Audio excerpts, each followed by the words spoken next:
Olá, meu amigo, bom dia.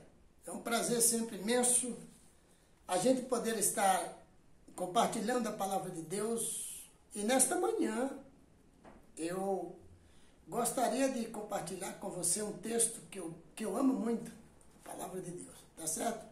Quero convidá-lo a fazer uma oração. Grandioso Deus, eterno Criador dos céus e da terra, te louvamos cada momento que vivemos na terra. Porque só Tu, Senhor, digno-nos de toda adoração, de todo louvor. Aqui está a Tua palavra, viva e eficaz. Aqui está a Tua palavra, lâmpada para os nossos pés e luz para os nossos caminhos. Colocamos as nossas vidas e da nossa família em Tuas mãos e colocamos todos nós que buscamos a Tua presença constantemente. Em nome de Jesus, amém. Muito bem, meu amigo. Então aqui eu quero que você acompanhe comigo esse texto da palavra de Deus, ok? Esse texto aqui de Romanos, abra sua Bíblia, meu amigo. Pega a sua Bíblia aí para a gente estudar um pouco a Bíblia, mostrando aqui as verdades da palavra de Deus aqui, ó. A palavra de Deus, ela é luz, meu amigo. Salmo 119, verso 105. E também Hebreus capítulo 4, melhor dizendo, verso 12. Está mostrando que a palavra de Deus, ela é viva, ela discerne os pensamentos e as intenções dos homens. Ela divide os pensamentos, ela divide alma e espírito, ela sonda tudo. A palavra de Deus é viva, tá, meu amado? Que Deus abençoe você sempre, tá certo? Então aqui, Romanos, no capítulo 8, diz aqui, ó,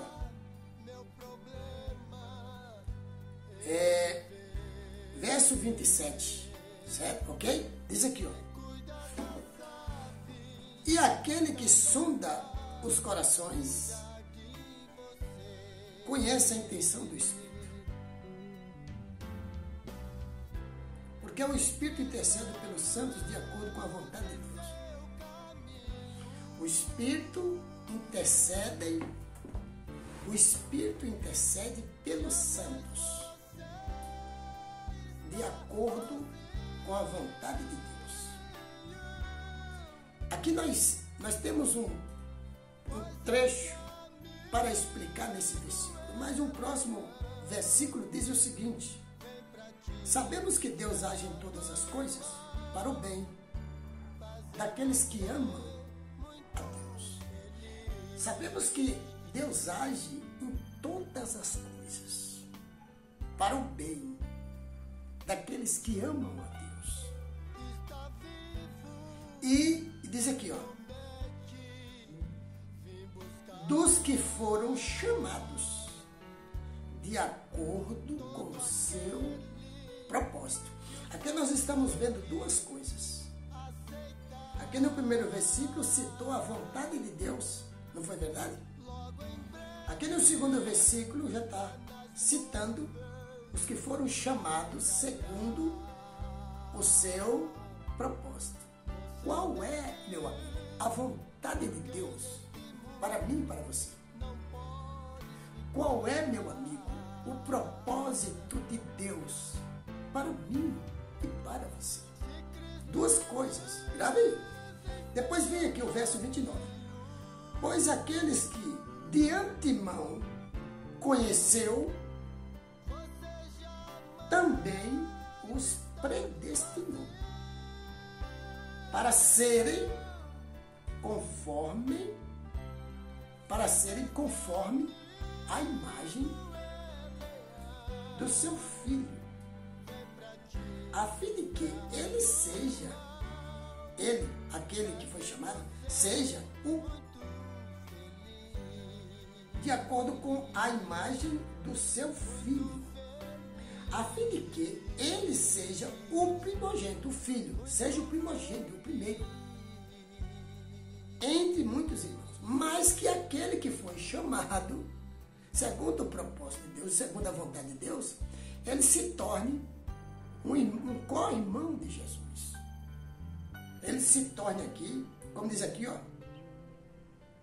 Pois aqueles que de antemão conheceu também os predestinou para serem conforme, igual, à imagem do seu filho, né?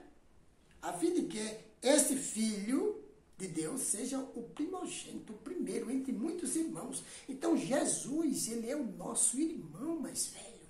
Nós somos os irmãos de Jesus. Quando nós entramos nesse contexto de fazer a vontade de Deus e estarem no propósito de Deus. E aqui vem as duas perguntas, hein? Qual é a vontade de Deus para nós? E qual é o propósito de Deus? Depois aqui vem falando que nós temos que serem conforme a imagem do seu Filho, Jesus Cristo. 3 coisas: propósito, vontade de Deus e a imagem do Filho de Deus. Aqui você percebe o verso 30. E aos que predestinou, também chamou. E aos que chamou, também justificou. E aos que justificou, também glorificou. 3 estágios que devem acontecer na vida daquela pessoa que quer ser salva na terra. Aquela pessoa que está se preparando para a volta de Jesus. Aquela pessoa que quer ser salvo. 3 propósitos aqui, ó. Primeiro, ele tem que ser justificado. Primeiro, ele tem que ser chamado. Né? Depois que ele é chamado, ele foi escolhido. E depois que ele foi escolhido, ele agora vai ser o quê? Ele vai ser justificado. Mas ele tem que estar de acordo com o propósito de Deus e com a vontade de Deus. Lá quando citou aqui na Bíblia. Agora, dizer que é justificado hoje, eu fui justificado de todos os meus pecados. Então eu vivo por Jesus. Mas não fez parte do propósito e da vontade de Deus, vai só falar. Mas quando descobrir, depois não foi justificado. Por quê? Por quê? Porque tem um propósito, tem um caminho para você seguir, para você e eu. A gente não pode dizer assim, eu estou salvo porque eu estou em Jesus, se você não entrou no propósito de Deus e na vontade de Deus. E se você também não se tornou irmão de Jesus. Se você afirma hoje que Jesus Cristo é o teu Pai, você tem que ver esse texto aqui, ó. Tá, meu amado? Porque ele está dizendo que Jesus é o nosso irmão mais velho, o primogênito, entre muitos irmãos. E aí agora, como é que você na terra afirma que Jesus é o Deus Filho? Você já disse isso aí? Jesus é o Deus Filho. Depois esse Deus Filho cumpre o papel e some e vira o Deus Pai. Aqui está mostrando que ele é o nosso irmão mais velho, meu amado. Tá certo? Olha o que diz aqui, ó. Então, esse texto aqui, ele é muito interessante porque ele afirma categoricamente que quem entra no propósito de Deus e quem faz parte da vontade que Deus quer para nós, diz aqui, ó, o verso 31. O que diremos, pois, diante dessas coisas? Se Deus é por nós, quem será contra nós? Aquele que não poupou seu próprio Filho, mas o entregou por todos nós, como não nos dará juntamente com esse Filho e de graça todas as coisas? Quem fará alguma acusação contra os escolhidos?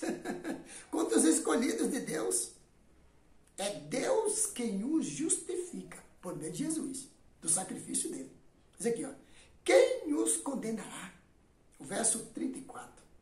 Foi Cristo Jesus que morreu, e mais, que ressuscitou, e está à direita de Deus, e também intercede por nós.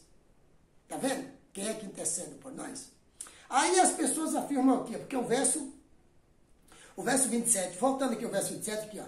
aquele que sonda os corações conhece a intenção do Espírito, porque o Espírito intercede pelos santos de acordo com a vontade de Deus. Se não tiver de acordo com a vontade de Deus, está mostrando a Bíblia aqui. Como é que este Espírito vai interceder? E aqui no verso 34 está dizendo: quem condenará foi Cristo Jesus, que morreu e mais que ressuscitou e está à direita de Deus e também intercede por nós. Por que também intercede por nós? Porque o Espírito de Deus está em Jesus. E é Ele, Jesus, que intercede ao Pai por meio deste Espírito do Pai. Mas aqui na terra, o Espírito Santo não é este que está em Jesus, intercedendo pelos santos.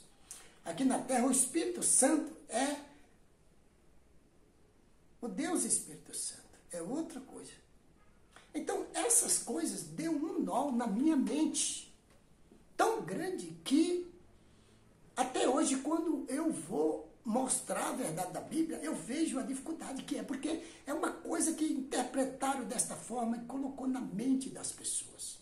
Mas aqui a Bíblia está mostrando, meu amigo, toda a verdade. Só concluindo esse texto, o verso 35, Romanos 8, 35. Quem nos separará do amor de Cristo? Será a tribulação, ou a angústia, ou a perseguição, ou a fome, ou a nudez, ou o perigo, ou a espada? Verso 37. Mas em todas estas coisas somos mais do que vencedores, por meio daquele que nos amou.